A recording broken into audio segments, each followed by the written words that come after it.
Nia Gibson here from FloTrack. As you guys can see, different setting. We are at the Under Armour Castle in Eugene, Oregon, here for USA Championships. I'm so happy that you joined me today. Vincent Ciattei of Under Armour. How are you doing? Good, yeah, happy to be here. Thanks for having me on. I mean, thanks for letting us come. I know it's like a hectic schedule and big Qs yesterday. Yep, yeah, I was just saying, like, first big Q at a US Championships that wasn't a Olympic trials year. So sort of weirdly specific thing to be concerned about, but it was, yeah, good feeling today. Like always helps the confidence to come through with the big Q going towards the final. I mean, it's important to celebrate the small wins. Yeah, it's important. Yeah. So tell me, what does this do for your confidence moving forward? Yeah, I mean, it's sort of a little more unique year with everything being so late, and I'd run some PBs earlier this year, but then had sort of a setback the past few weeks, like injury wise. So I felt like I was higher on confidence than I'd ever been, and then that had fallen off a little bit. And to knock out the big Q, like I was stressed about the prelim, I won't lie. Like even though I was confident in my fitness, like I didn't know exactly how I was going to respond physically. So I feel like having that done and knowing how I felt is all the confidence I could ask for tomorrow. So. You mentioned some setbacks. You mentioned that there was times you were a little nervous. What keeps you grounded, or who keeps you grounded? Yeah, that's a great question. I think like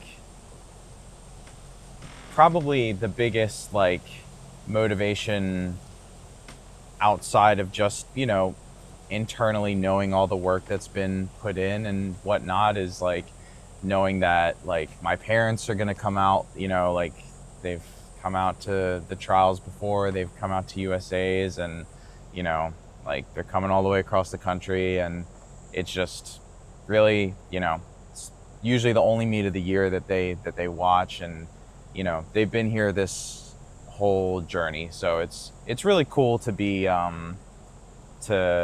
to be able to, you know, give them 2 races, because there have been USA's where they've made that same trip and invested at that same time, and I've gone out in the prelim and it's been a sad day. So yeah, it's motivating to do well for them, and it's motivating to feel like I'm part of a team that's just got a lot of momentum here. Like, you know, we had I think like 6 or 7 people racing yesterday. Like I was like, had already seen, I think, 4 of my teammates advance to their respective next rounds by the time I was racing. So that's another, I just want to be part of the momentum, and that's definitely motivating as well.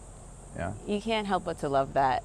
And then let's talk about this team. Obviously, we know track and field is an individual sport, but how important is it to you? And how does that translate into your performance, that you just have a team around you, supporting you, cheering you on?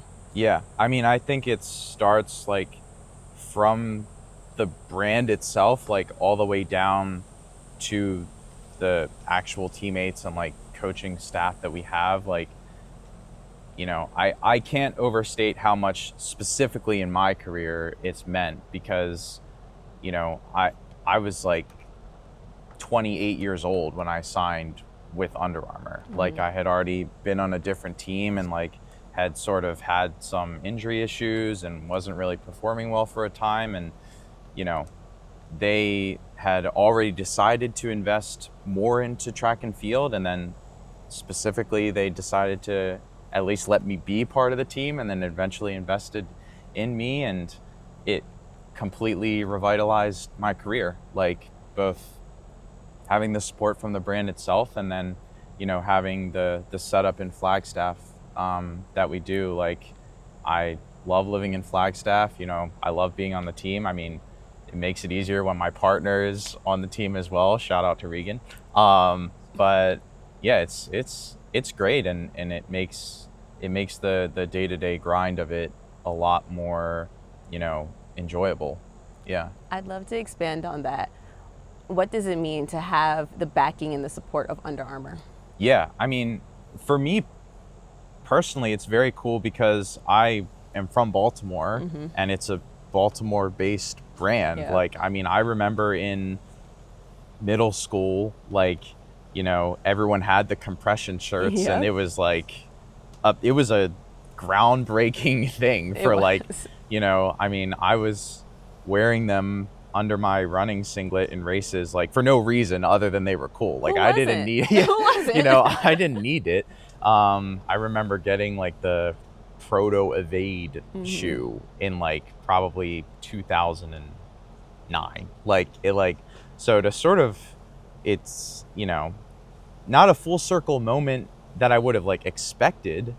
So I don't know if it's technically a full circle moment, but it's cool to come back and be, you know, supported by a brand that like is, you know, really integrated in Baltimore sports and Baltimore in general. So it's awesome. I'd call it a full circle moment. I think so. It qualifies for sure. Okay. Let's talk about qualifications. You know, we mentioned big Qs, big wins, or it's a big win. You know what? Let's not even call it a small one. That's a big win. What differs between like Vincent last year versus Vincent this year? Yeah. I think that's something that I've really, the whole year to this point is sort of a culmination of like, is figuring that out really. Like, I mean, last year I was a quarter of a second away from, you know, making the team in fourth place. And, you know, that was an interesting thing to navigate, the positives and negatives that came from that. But I think coming off of that race, once the dust settled, you know, the mindset became, well, how do we get that quarter of a second? How do we make it into that top three? I think the biggest difference is, you know, last year I came into USA's with a 3:34 PB and then ran 3:31 in the final to, you know, almost make the team. And this year I've already run 3:31, like I've PB'd in the season. I've run fast races in the Diamond League circuit for the first time in like the regular season in my career. And I think all of that builds to, you know, if it's a fast race again tomorrow, maybe I'm that few less percentage points on my limit so that I can be able to not just hold on, but, you know, make a move. That's something that's been in my mind all year. And, you know, there's no guarantees that I'll be able to do it, but I'm confident. I'm more confident than I've ever been comparing myself to last year that that's something I'll be capable of, you know, in that moment. So we're going to talk about this upcoming weekend in a second, but bringing it back to last year, I understand fourth place can be very bittersweet because there was improvements there. There was obviously incremental growth. You left with the personal best. What were the initial emotions in that moment? I think it was, initially it was hard not to be disappointed. You know, and I will say one thing that probably hasn't changed at all from last year to this year is like, you know, I was disappointed because I believed and my coach believed and my teammates and friends and family believed, but no one else was really, you know, picking me to achieve that. But I really wanted to do it for that group, myself included. And, you know, this year I've run faster. I got fourth last year. I put myself on the map more. Feels exactly the same. Like, I believe I can do it. I know my coach and teammates, friends and family believe. Not sure anyone else does. So I think the disappointment of really wanting it for those people, like, was able to pivot pretty quickly towards appreciation for all those people for believing that when, you know, it wasn't necessarily a likely scenario in a lot of other people's eyes. So, and I think that appreciation is channeled into, you know, motivation to try and make it happen this year, like in a sort of similar circumstance where, like, I know that those people believe in me and that helps me believe in me. So yeah, I think it's certainly this year, I'm very happy for having had that experience at the trials, because I think it really gives me a lot of motivation for this USA's. Yeah. What would it mean to you if you were representing Team USA in Worlds in September? It would be really special. I mean, yeah, it's hard to put words to it. And it's something that I think I've been a lot more aware of, like, you know, being realistic about what that means. I've talked to my sports psych about that over the course of this season, about, you know, not putting so much pressure on this sort of ideal of doing it. But at the same time, like, you know, I've never been on a US team before. So for my first team to be when I was, you know, 30 years old, especially after coming so close last year, it would be incredible. And it would be especially, I think, happy because I thought I made the US road team earlier this year. And then 2 days later, the World Road Champs got canceled. So I thought I actually had made my first team and then still didn't. Yeah. So I've come literally as close as you can get in terms of actually making the team and then the event not happening. But I think what's been helpful this season is feeling more at peace either way about the result and appreciating that, you know, if I make it, that's a huge deal. If I don't make it, I'm still running PBs and I'm still improving and I'm still developing, like, as an athlete, you know, physically and mentally with the sport. And I feel like I'd love to display that on Team USA. Yeah. Like, and, you know, if that's this September, that'd be awesome. Well, we're definitely all rooting for you. Thanks. You're very welcome. Have you always had a sports psych? No, that's something that Shannon Thompson, another shout out. That's something I started. I didn't have the best indoor season this year, and I felt like, yeah, there was just a lot of, like, internal pressures about sort of maintaining, you know, this new level that I had achieved. You know, I had always sort of maintained the belief that I could get to a high level, but once you get there, then there's, okay, now you need to go to the next level and you need to, at the very least, run this fast. Like, a lot of internal things, and I feel like vocalizing them and realizing that, you know, there's space in running, both in day-to-day training and the races, for, you know, negatives and for setbacks, like, has been really helpful in racing and just in general this spring and summer. Yeah. I love that. Before we end, I'd love to hear about little Vincent, baby Vincent. Sure. When did you know this was no longer a hobby? When did you know this is something that you wanted to do as a career? Sure. Yeah, well, I think when I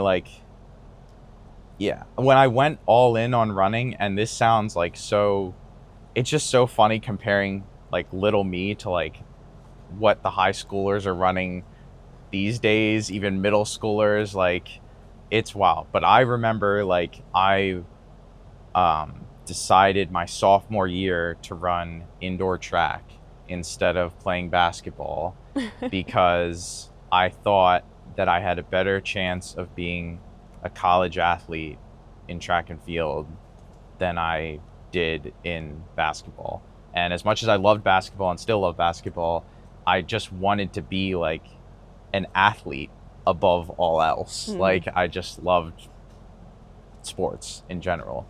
And granted, you know, I made that decision and then ran 9:52 in the 2 mile to win my county championship my sophomore year, and was naive enough to think that meant I was on the track towards potentially Division I college athletics. Meanwhile, like, I'd be getting smoked by, like, probably 20 high school girls now. Like, it's crazy to think about, but I'm glad that I came through the system at the time that I did, because it did end up being enough, not 9:52 specifically, but the path that you know, buying in to the sport sent me on.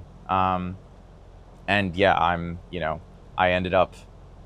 I have, you know, size 13 feet. I should be like 6'6", but I ended up maxing out at 6 foot tall. So I probably would not have been a Division I basketball player in hindsight. Maybe a point guard.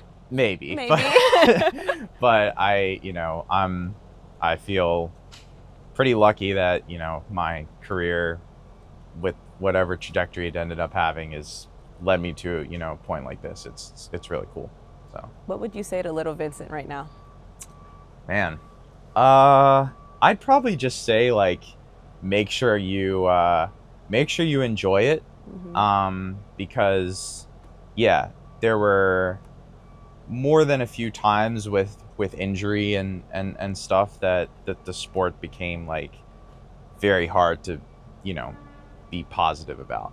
And I think even looking back to those times, I think, like, it's cliche, but it really does make you appreciate when you get to run at a US Champs and you're robust and you're competitive, like, because those things aren't guarantees, and they certainly don't feel like guarantees at those times. So I would say, even to little me when I was, like, bummed if we lost a relay at, county champs at the Armory in Baltimore, like, or to me, a few years ago, injured and pre-Under Armour, not knowing what I was going to do, like, just always appreciate the fact that you get to do this, is something that, as I've gone older and older, I try to appreciate it more, because, it's never guaranteed. So, yeah. Well, Vincent, we are wishing you the best of luck. I enjoyed this conversation so much. I enjoyed getting to learn more about you, and I'm sure the whole FloTrack audience and family, they're going to feel the same way. Thanks, Nia. Yes, it was amazing. We got to do this again. Yeah, absolutely. Hopefully after I've made a team. Maybe after I've made a team. Yeah. But thank you so much. Yeah, of course. Thank you. Of course.